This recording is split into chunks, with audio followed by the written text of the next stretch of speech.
Today we are doing a podcast on the Generation Z, and I am here with Yasmin, Raquel, Jack, and me, Talise. Today we're talking about Gen Z people. Yay! All right, so we are gonna talk about different things about Gen Z. You know, because a lot of people lately just seem to have different opinions on opinions on it. Yes, some very strong opinions on Gen Z. So and other generations.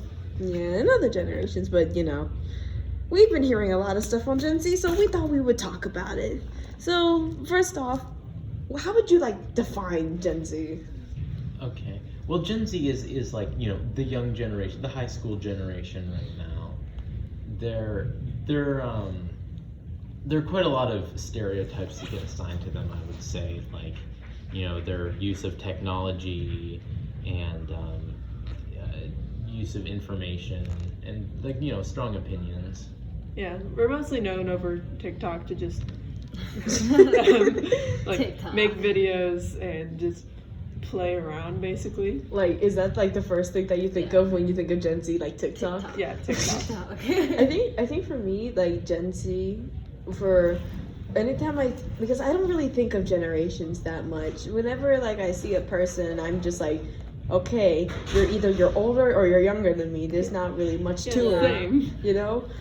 It's like, this person is old, this person is older. Exactly. This person This is is ancient history. This person is a child. It's just dust. Yeah, so I don't really look at generations that much, but lately in the past few weeks we've been getting a lot more Gen Z things and all that stuff, because I'm pretty sure we saw in a website that Gen Z started from 95, I think.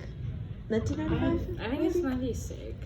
Maybe. Around that era, To, late 2012. 90s to late 90s to 2012. Which is weird because when you think of Gen Z, people really think of high schoolers or middle schoolers, and they don't really think of College students. college students. Well, maybe you're going fresh into college, you know? Yeah, You're it the is seniors a fresh, before us, or yeah. 2 years before us, you know?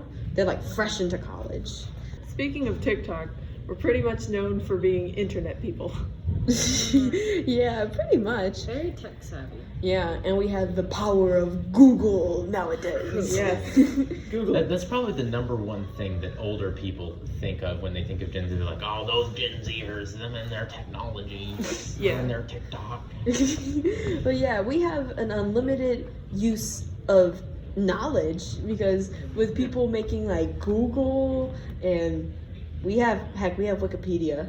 I mean, I don't know how many people use it. Unlimited information. We grew up with unlimited access to internet in our pockets. Yeah, The problem is we grew up with information, but also a lot of not true information too. So that's influenced people a lot as well. yeah, and Gen Z is simultaneously the most informed and least informed. Yeah, I still don't trust any websites I've never seen before, just because I am so suspicious of anything that looks. right, technology, they track you nowadays.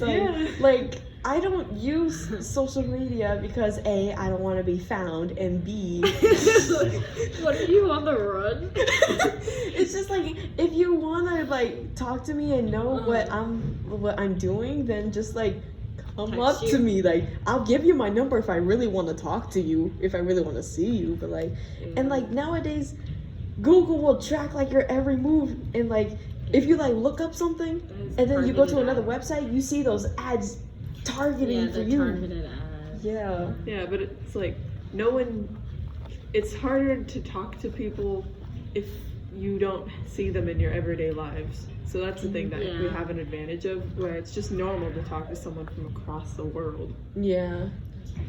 Isn't that funny to say? It's Yeah. it's normal to talk to We're people. more connected now than previous generations were. We can talk to someone on the other side of the world, and that's another thing that technology has brought. And speaking, COVID. oh yeah, Oh. COVID. Yeah, It but really we can- brought out the Zoom meetings. It so brought you up can see technology them. to Oh my a heighten after that. Yes.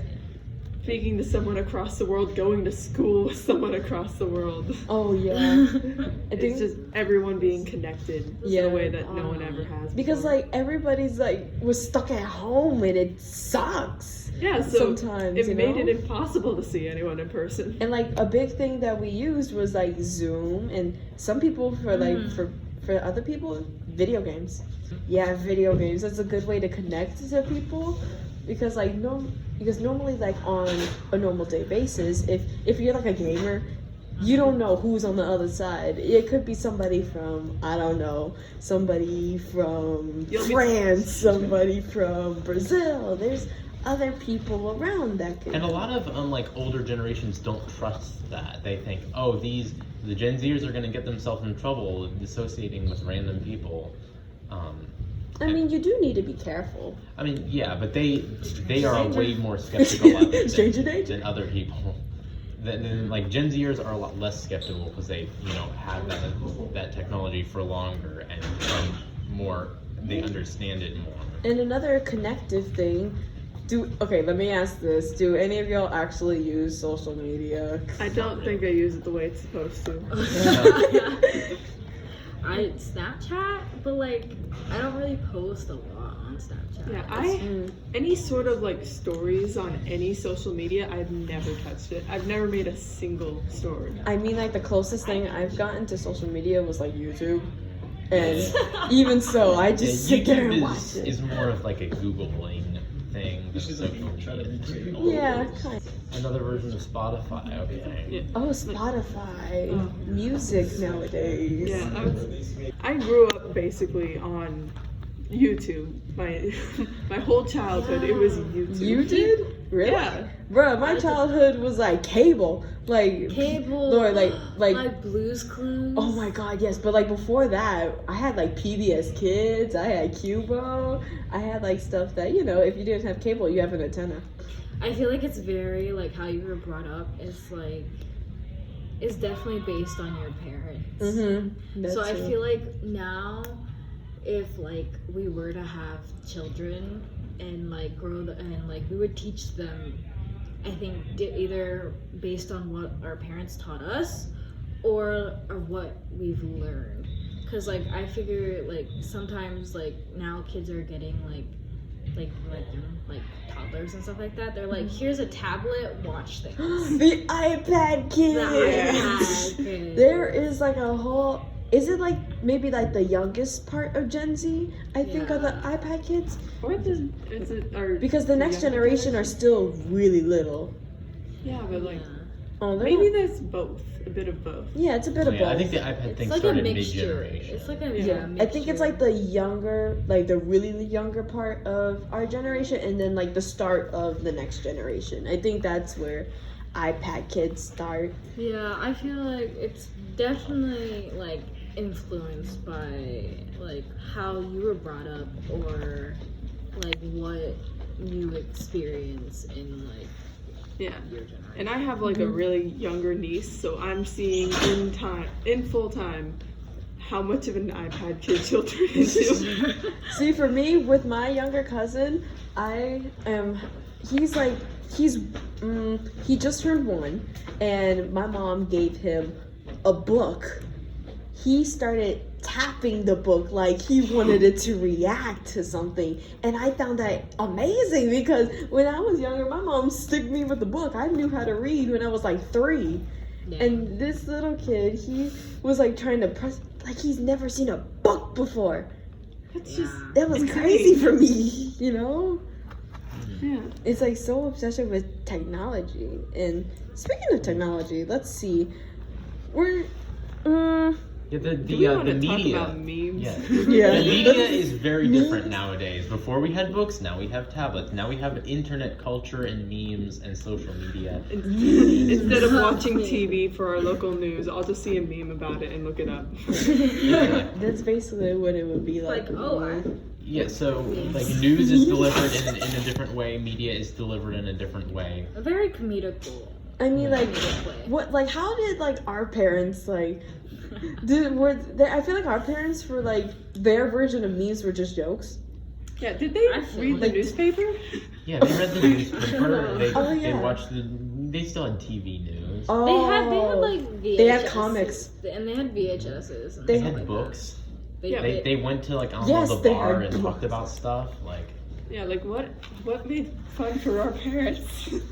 It seems Well, kind of boring. well, Technology was like, they had technology. But It at just the wasn't s- as advanced. yeah, and besides, they had things like, I don't know, going outside. Oh, yeah.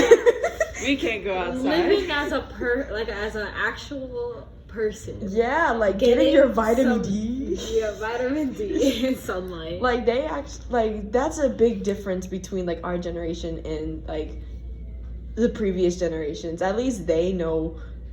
There's like a joke like anytime you've been gaming too long, it's like go touch some grass. Yeah, which actually, as I sort of have a weird specialized interest in this because I sort of was considering becoming a city urban planner. Oh. So every generation, they have been able to walk so much less than than the ones that they grew up with. Mhm. Like Yeah. our great grandfather would have been able to go on a sidewalk and walk like to another state. That's like a whole hotel. Like back in my day, Yeah. and we didn't have cars to get Yeah, us to school. so- We walked 5 miles. And like Yeah. each generation, it's gotten smaller and smaller, so that even like in country where you'd think you'd have sidewalks, at least for like animals and stuff, you'd Yeah. still only be able to walk a mile before finding. And like Like- speaking of like Yeah. different generations, let's see how like other stuff was different. So like fashion. Yeah. How is fashion like compare Gen Z fashion to like back then? Fashion, I feel like our fashion, we just take from people. Yeah. We Well, brought that's back how all like, culture we- works. You just yeah. take culture from someone else, change it slightly. I think we brought a lot of stuff back, like bucket hats and definitely bell bottom have. jeans. Yeah, but that just happens with people. Yeah, that does happen. Like, especially in music too. There's been but here, Resurgence of music, yeah. yeah, but here I feel like it's been. All right. We also have a special guest, someone that has been in our school and is our lovely music teacher. Mr. Crenshaw. Yes. Yeah. So we have Mr. Crenshaw here because he is not part of our generation. Mr. Crenshaw, would you mind telling us which generation you are? I was born in 1990, so I'm a millennial. You're a millennial. Ooh. All right. All right. We have an outside perspective. Outside perspective. Yeah. All right. So we're gonna ask Mr. Crenshaw a few questions, and we'll see how this goes. All right. So, Mr. Crenshaw, how do you define Gen Z? Gen Z is the generation that immediately follows mine, and I kind of think of the Gen Z generation as the little siblings of millennials. I think we have a lot of similar experiences growing up, so we're close by each other. But I was around at the advent of a lot of things that your generation is now defined by. Like I remember the start of the internet. I remember my mom coming home with a cell phone when I was about 6 or 7 years old. It was a giant blocky flip phone, and we thought that was the coolest technology ever. I was around when we, started smart cars and smart TVs and smart everything, and those are things that you have just grown up having, and those are a part of your generational experience that it's a part of ours too, but we were around for like the beta tested versions of that, and it wasn't really perfected technology yet. So yeah, from what I understand is that you saw the beginning of this, but our generation is different in that it was how we grew up. We were already in the middle of it, and we don't know how life was without it. Mm-hmm. All right. So next question: how is Gen Z affected by our unlimited access to information? I think we're still finding out the answer to that question as time goes on. So it's been really interesting to see.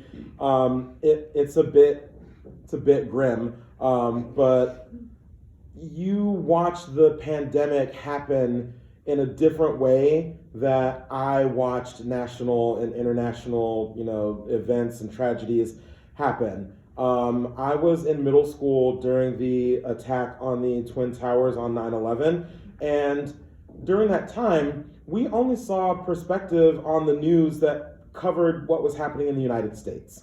We didn't have unlimited access to the internet at that point, so I never really saw other countries' reactions to that event until I was much older. It was, maybe a decade later that I really started to see, oh, the rest of the world was impacted by this in a way that I didn't understand. But because you've had so much access to technology, you really watched this event unfold all over the world. You got to see, coverage and hear from people from China, from all sorts of different European countries, from all sorts of places in the United States. So you definitely watch events unfold, and I think that has a more profound impact on what you think the state of the world is.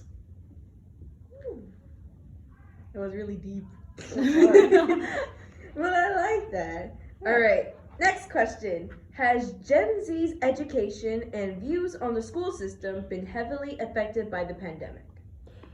Absolutely. I definitely see that students are different in school now. I mean, you've kind of had an existential crisis where you really have to question a lot of why we do things when so many things were suddenly interrupted or taken away, or you didn't have access to seeing people or going places or being with people the way that you normally do. And then just suddenly being thrown back into that. We've kind of all been pretending like nothing really happened and that we want to get over it. But, I think that type of trauma stays with you. And it's something that we have to continue to work on processing. You like that. I like that. Yeah. All right, next question. How does social media affect Gen Z? You definitely are more connected through social media than I am.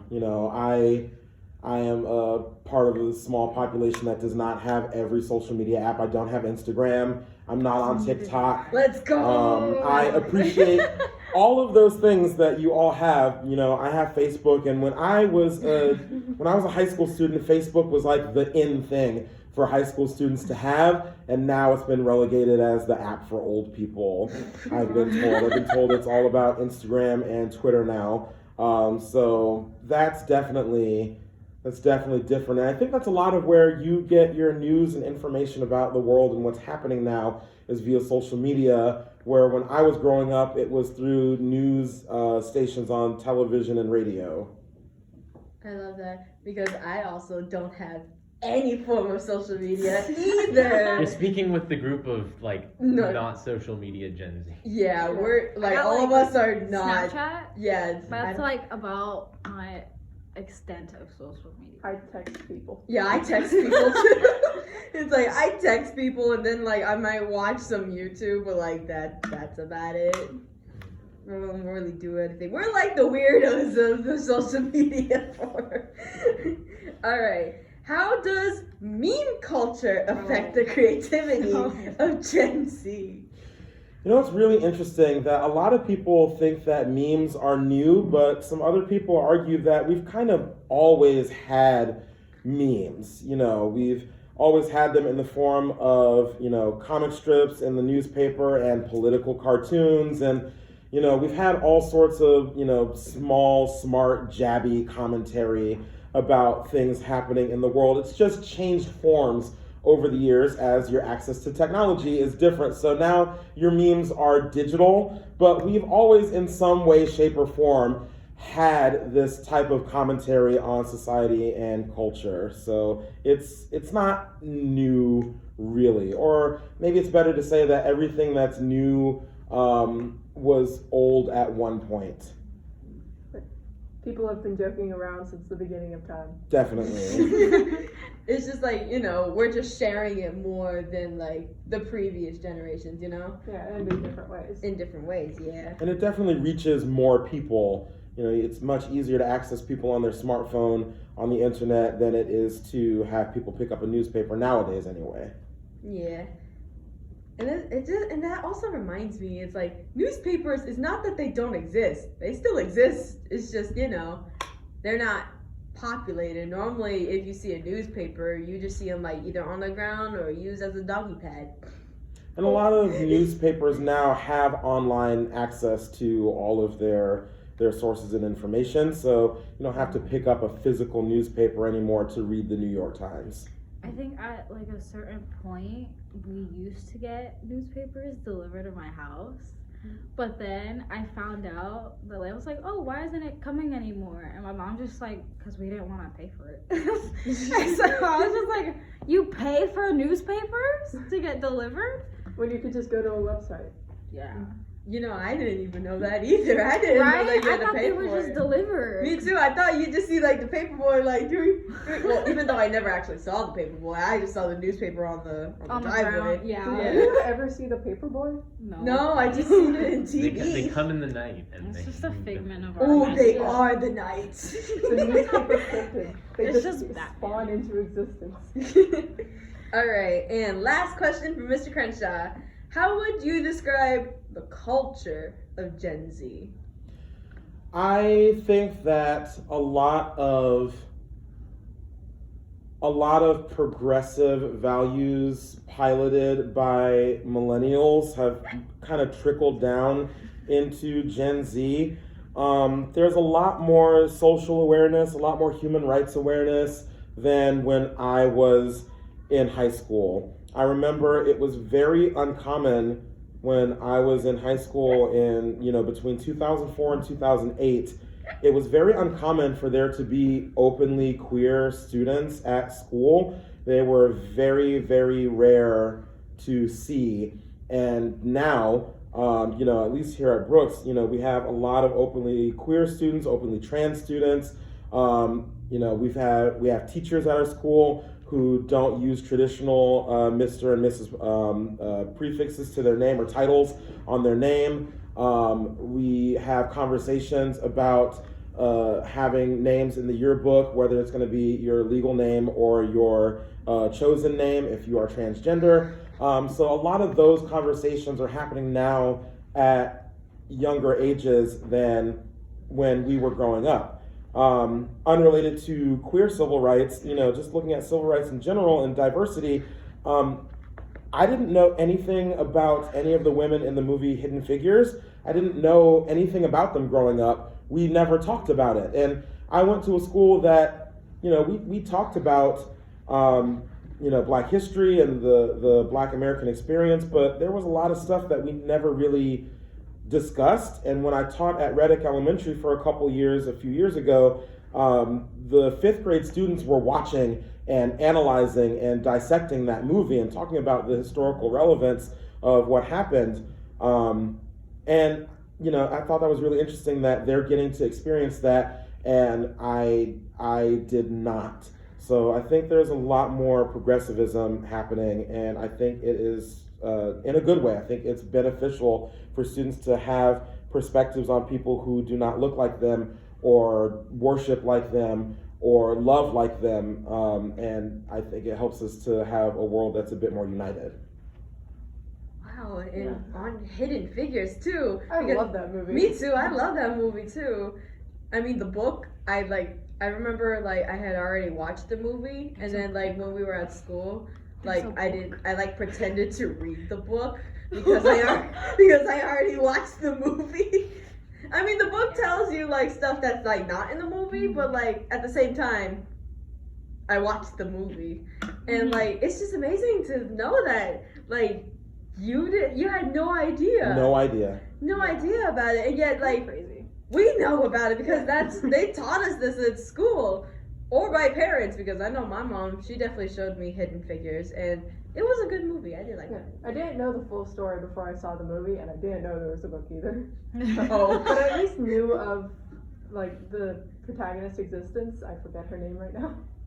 Well, like I said, as millennials have grown up, I mean, you have a lot of teachers who are millennials at this school, who are in their early to mid 30s, or maybe late 20s. But as we've grown up, we've seen there was so much stuff that we never talked about in school. So those of us who are teachers now are making sure that we are covering that content as a part of our curriculums and that we're having those conversations, because we didn't have them when we were growing up. And I think I had more than my parents did. My parents used to tell me all the time, like, oh, we never learned that in school. It's so incredible that you learned that. So I think that trend has continued. Yes. All right. We will let you get back to work, Mr. Crenshaw, because you are a busy teacher. So thank you for coming and speaking with us, Mr. Crenshaw, about Gen Z. Thank you. Thanks for having me. I really enjoyed this conversation. That was really cool. You're All a right. great guest. We're Thank all you. we're all gonna say goodbye at the same time. Ready? 1, 2, 3. Goodbye. Bye, Mr. Crenshaw. Bye, everybody. Bye. All right. Well, thank you everybody for listening to our podcast on Gen Z. So we have me, your host, Talise, Yasmin. Raquel. Jack. and we will see you all. Probably not next time. Yeah. Bye. Bye. Thank you for listening. Bye. Bye.